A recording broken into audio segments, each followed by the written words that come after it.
독일의 물리학자 알버트 아인슈타인이 이런 말을 했어요. 인생은 자전거를 타는 것과 같다. 균형을 유지하기 위해서는 늘 움직여야 된다. 항상 페달을 밟아야 된다. 너무 이제 단순한 이야기죠. 물리학자로서 또 운동의 법칙을 얘기한 것은 아닐 거예요. 인생을 이렇게 표현을 한 것인데, 저도 좀 많이 생각을 해봤어요. 무슨 말일까? 그래서 이제 제 내린 결론은 인생은 느리게 가더라도 절대 쉬면 안 된다. 부지런히 이 몸짓을 해야 된다 하는 이런 뜻으로 받아들였습니다.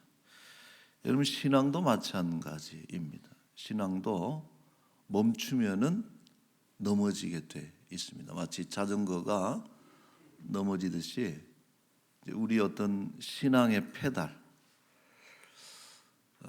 예배일 수도 있고 기도일 수도 있고 우리가 믿음으로 하는 이런 그 믿음의 몸짓, 이런 것을 우리가 멈추지 않는 게 참 중요합니다. 지금 우리 곁에는, 우리 근처에는 이 멈춘 분들이 많이 계세요.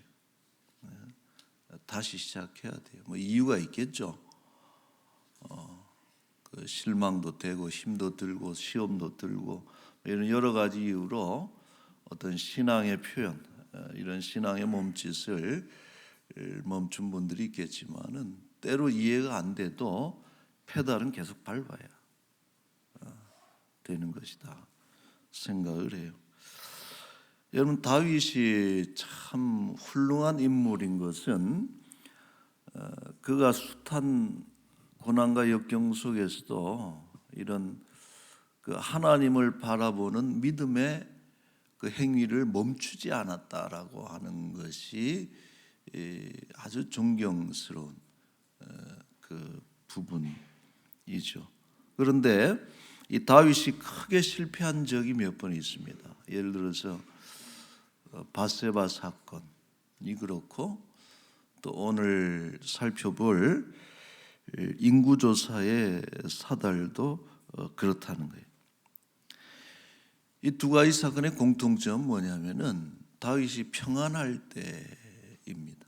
그래서 자기의 인생이 잘 달리고 있다라고 이제 생각을 하는 그런 때였는데, 우리가 그 지점에 이렇게 다윗을 보면은 믿음의 모습이 전혀 안 보인다. 그렇게 위대한 신앙의 사람도 믿음이 잠들어 있으면은 그렇게 큰 사고를 치고 마는 것이죠. 그래서 우리가 어떤 일이 있어도 이 페달은 계속 밟아야 되고, 앞으로 나가지 못하고 속도가 중요한 것이 아니라 뱅뱅맨도라도 페달을 밟아야 넘어지지 않기 때문에 우리가 이 믿음의 일들을 멈추지 않는 그런 사람들이 돼야 되겠다 생각을 했어요. 자, 다윗의 인구조사는 사무엘하 24장 그리고 역대상 21장에 아주 중요한 사건으로 기록을 하고 있습니다. 다윗이 어느 날 군사령관 요압에게 한 가지 명령을 내리기를 24장 2절에 보면은 이스라엘 모든 지파 단에서부터 브엘세바까지 인구를 조사해서 내게 보고하시오, 이런 명령을 요압에게 내렸습니다.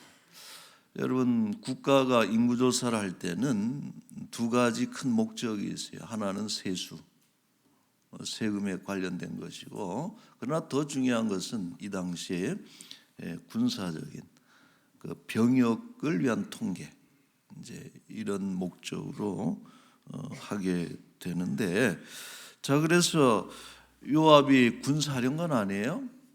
이런 그 단에서 부엘세바까지 모든 그 지파를 통틀어서 20세 이상의 남자로서 창과 칼을 들고 전쟁에 나갈 수 있는 인원을 헤아려 보니까 그 결과가 놀랍습니다. 사무엘하 24장 9절에 보면은 130만 명, 도합 130만 명이 집계가 됐습니다. 대단하죠. 물론 상비군은 아니에요. 우리나라처럼 한 50만 명 그 늘 1년 6개월 동안 그 생활하면서 이런 상비군은 아니고, 이 당시에 그 군대라고 하는 것은 평소에는 집안일을 하는 거예요. 농사를 짓다가 국가에 이제 상황이 발생해서 군 통수권자가 소집을 하면은 이제 소집되는 병력이 130만 명이죠. 어쨌든 이거는 엄청난 수고, 20세 이상의 전쟁에 참여할 수 있는 장정의 수가 130만이라고 하는 것은 그 국가가 얼마나 튼튼한가 하는 것을 말해주는 그런 대목이고, 그러니까 다윗이 얼마나 뿌듯했겠어요.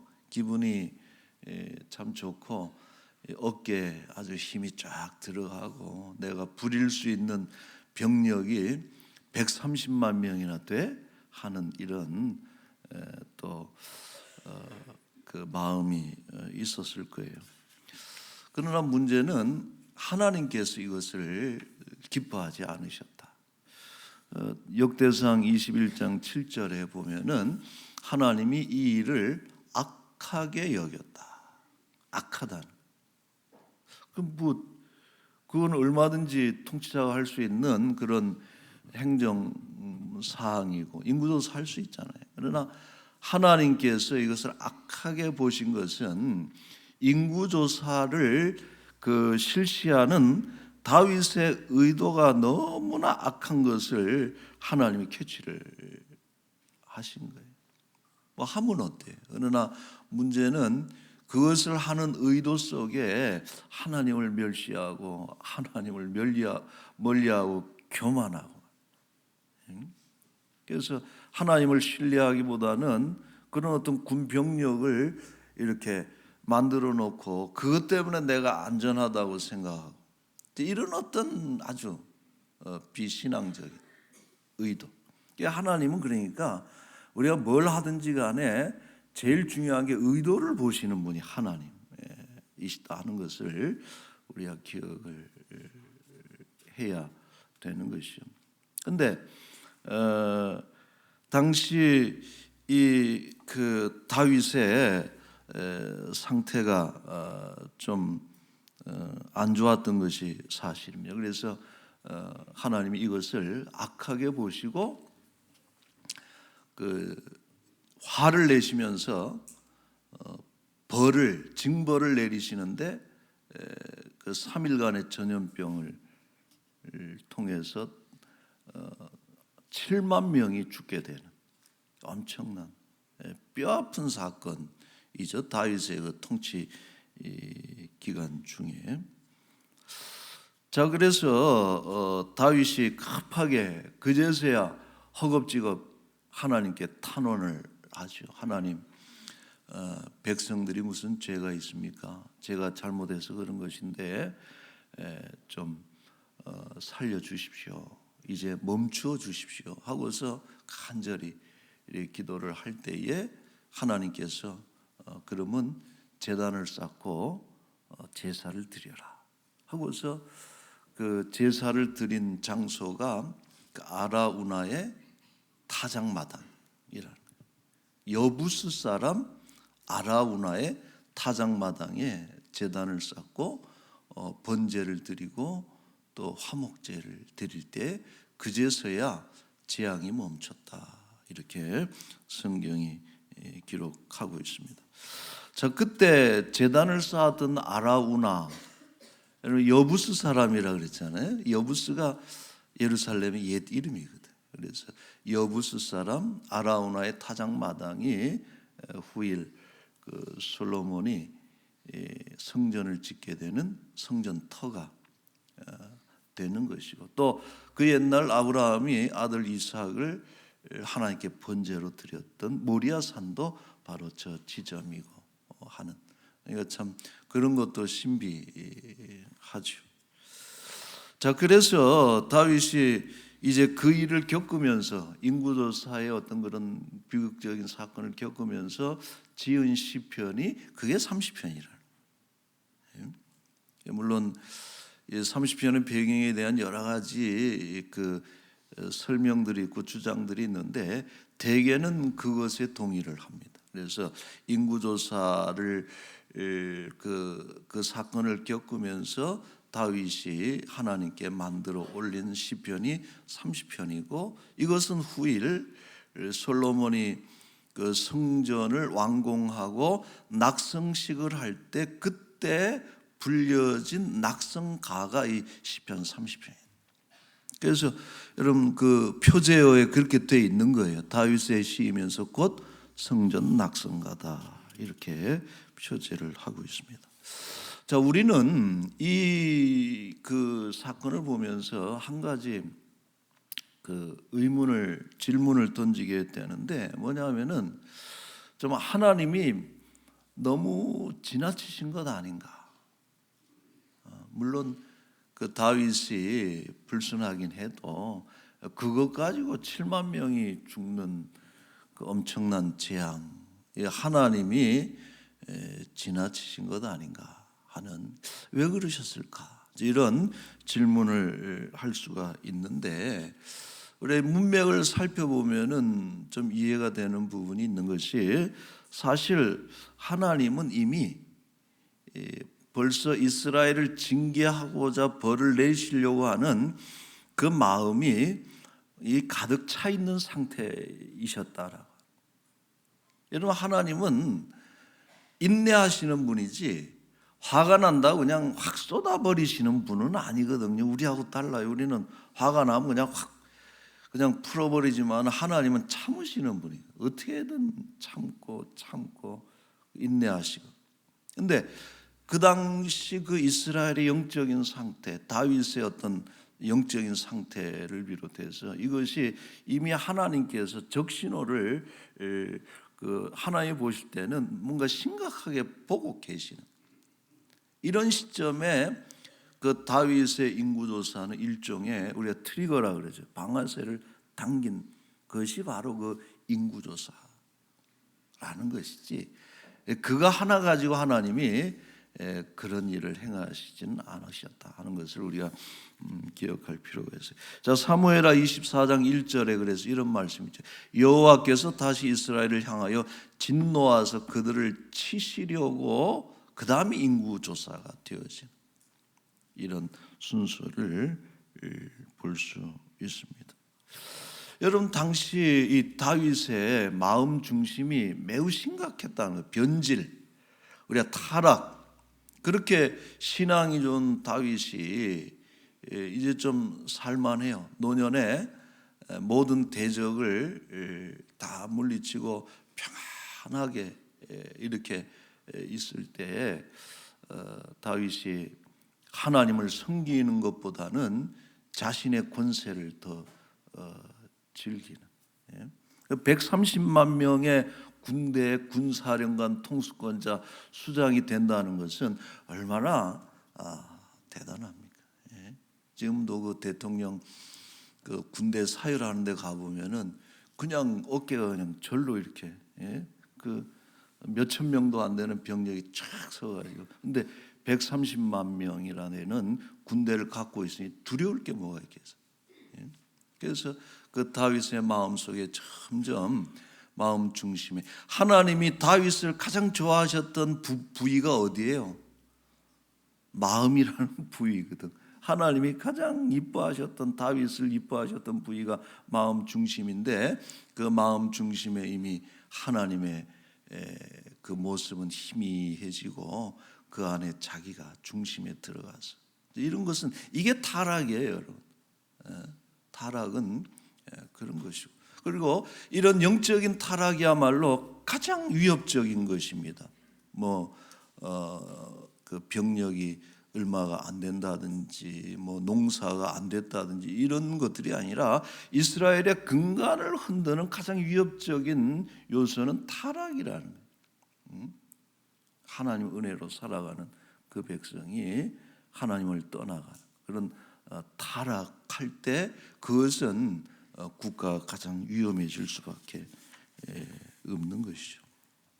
자, 그러므로 이러한 이스라엘의 타락과 만연된 타락과 다윗의 방종을 드러낸 사건이, 그게 인구조사다. 단순한 것이 아니에요. 다윗이 곧 깨닫게 됩니다. 얼마나 그게 미련한 짓인지. 그걸 깨닫는 데는 딱 3일 걸렸어요. 여러분, 130만 명, 1300만 명이 뭐합니까? 3일 만에 7만 명이 전사하는 그런 것이 하나님 앞에서. 여러분, 아무리 강력한 군대라도 하나님의 표적이 되면은 그걸 대적할 군대는 이나 어디에도 없는 것이죠. 그런데 감히 하나님의 군대를 떠나서 자기의 군대를 만들려고 했더니 다윗의 시도가 참 미련한 짓이고, 다윗도 알아요. 나중에 그래서 그렇게 기도합니다. 내가 참 미련한 짓을 했습니다 하는 그런 기도를 올리는 것이죠. 자, 그래서 이 일을 겪으면서 다윗이 많은 것을 깨달았고, 그런 신경들이 그대로 드러난 것이 시편 30편이죠. 자, 여러분, 우리가 보면은 무엇보다도 하나님을 다윗이 찬양해요. 그런 엄청난 일을 겪고, 또 비록 하나님의 진노를 보았고 또 그분의 큰 벌을 받았지만은, 그래도 하나님이 진노를 거두시고 재앙을 중단하신 것에 대한 감사, 1절부터 3절이 그런, 살려주셔서 감사하고 고쳐주셔서 감사하고 끄집어내 주신 것도 감사하고, 어찌 보면은 이런 국가 전체가 망할 수 있는 그런 엄청난 재앙에서 하나님 건져주신 것을 감사를 하죠.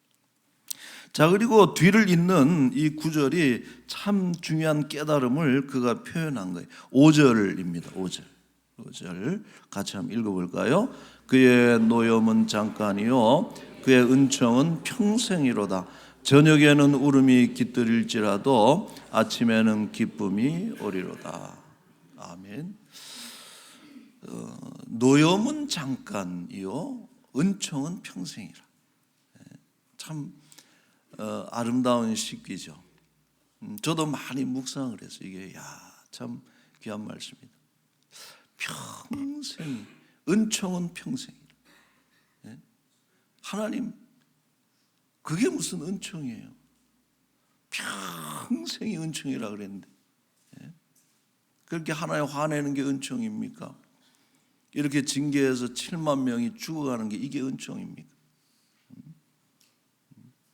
이런 어떤 생각들을 하게 되는 것이죠. 그러나 이것은 다윗이 끝까지 하나님을 붙잡았던 믿음입니다. 확신.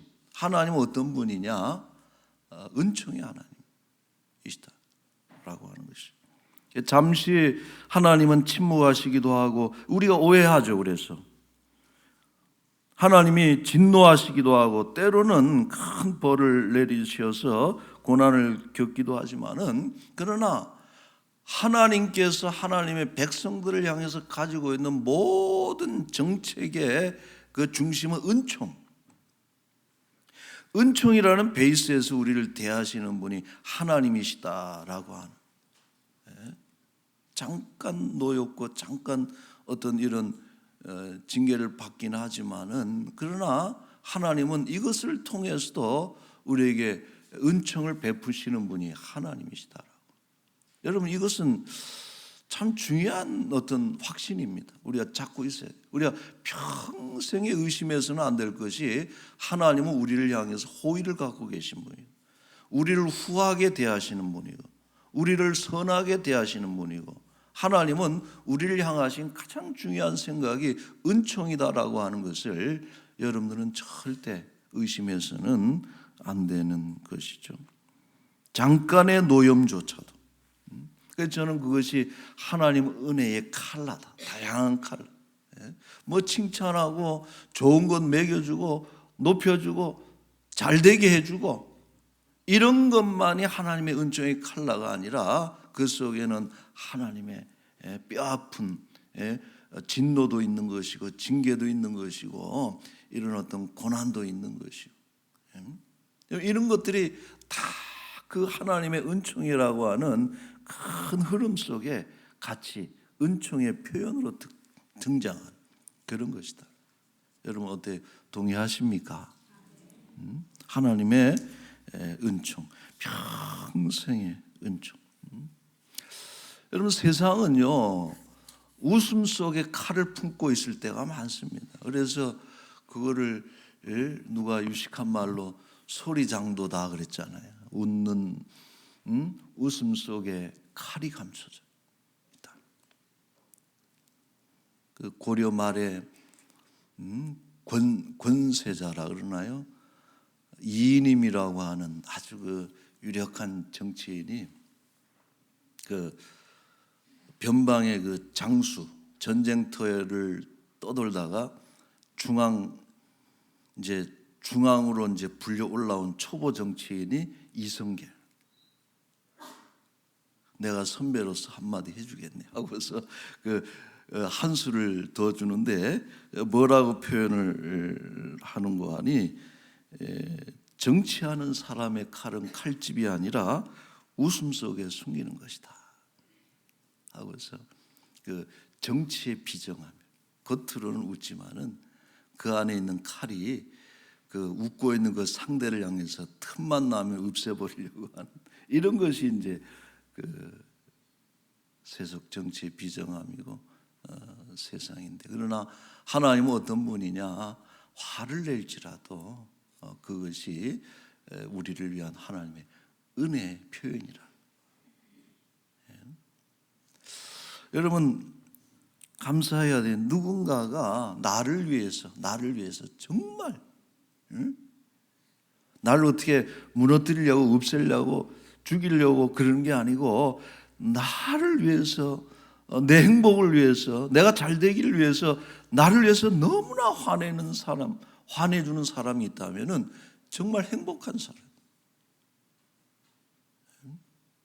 다 좋다 그러고 잘 됐다 그러고 이번에 너무 좋았다 그러고 다 그런 얘기를 해주지만은 화를 내면서 그러면 안 된다고. 그렇게 살면은 하나님 기뻐하지 않는다. 이렇게 화도 내주고 때려주고 이런 사람이 있으면은 행복한 것이. 하나님이 그런 잠깐 노염이 있을지라도 평생은 은총이다 하는 그런 말씀의 의미가 이렇게 좀 계속 묵상이 돼요. 자, 다윗은 다음과 같이 30편을 마무리합니다. 30편 우리 끝절을 우리 11절 같이 한번 읽어볼까요? 주께서 나의 슬픔이 변하여 내게 춤이 되게 하시며 나의 베옷을 벗기고 기쁨으로 띄우셨나이다. 이는 잠잠하지 아니하고 내 영광으로 주를 찬송하게 하심이니 여호와 나의 하나님이여 내가 주께 영원히 감사하리이다. 아멘. 여러분 다윗이 잠잠하지 않고 하나님을 영원히 하나님을 찬송할 수 있었던 것은 어떤 믿음이냐? 그것은 하나님이 변하게 하신 하나님이다. 그게 은혜죠. 죽음의 자리, 또 슬픔의 자리, 고통의 자리에 그대로 머무르게 하시는 것이 아니라 그 모든 것들이 변해서 우리가 새 사람 되고 변해서 기쁨이 되고 노염이 변해서 은총이 되는 이런 것들, 이렇게 변하게 하시는, 어떻게 해서라도 우리로 하여금 변하여 유익하게 하시는 분이 하나님이시기 때문에 어떤 일을 만날지라도 내가 하나님을 찬양한다.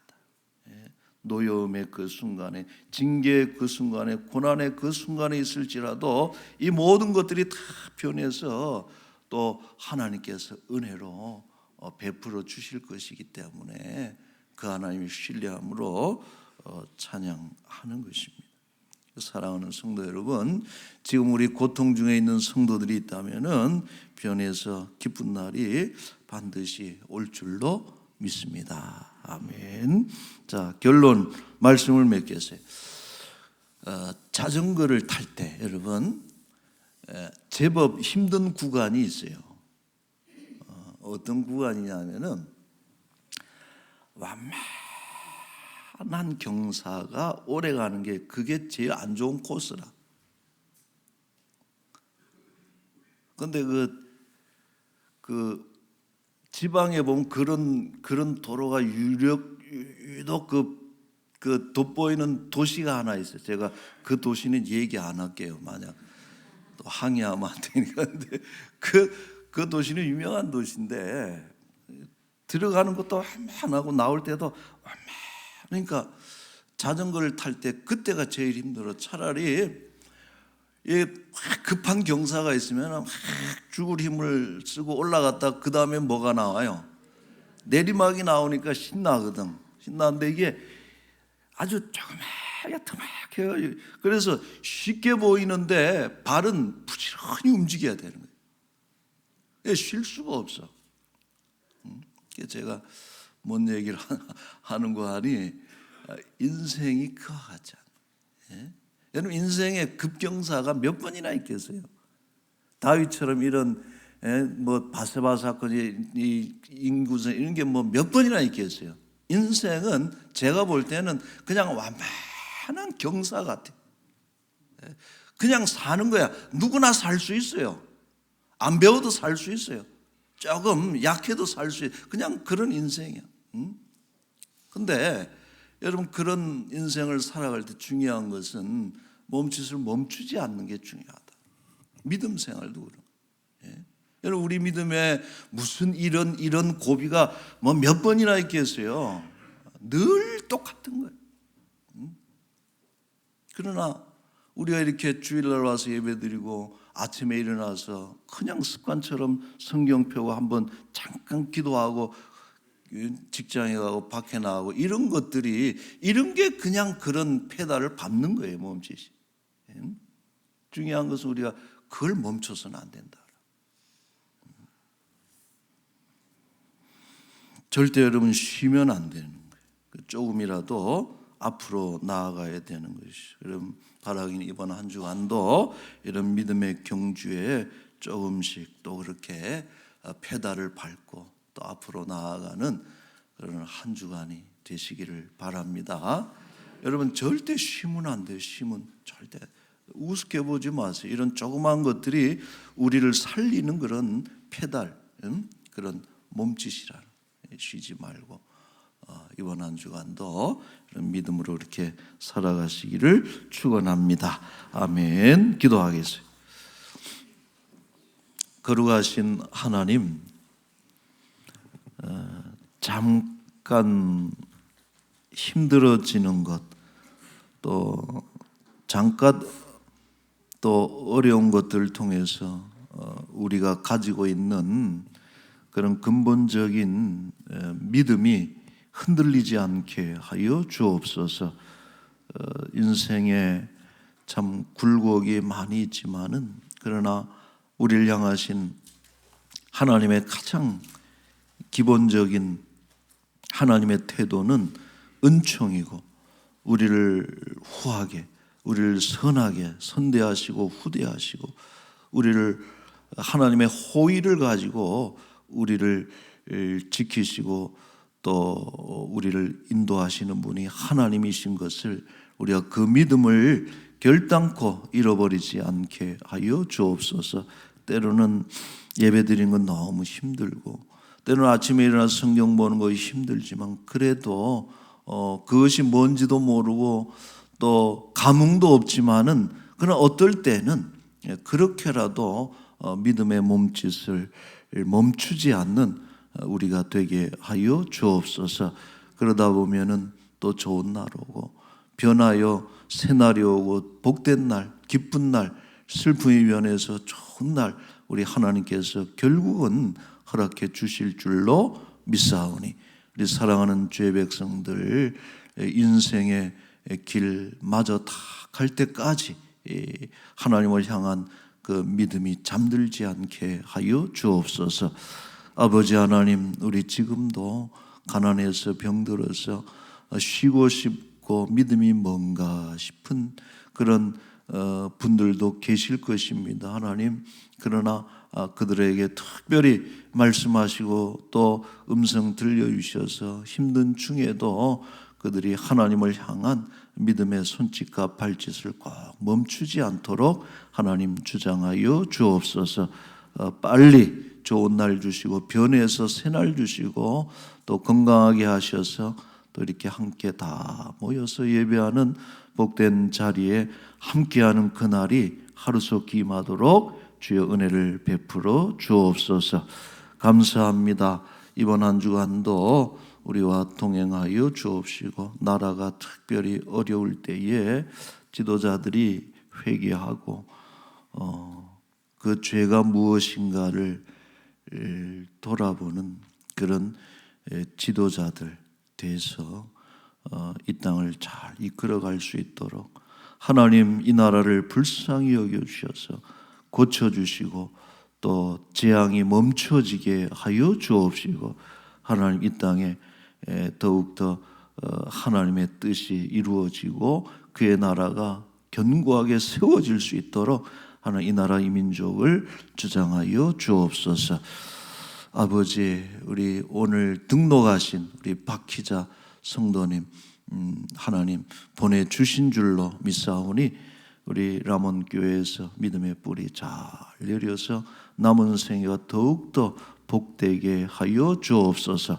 감사하며 거룩하신 예수님의 이름으로 기도하옵나이다.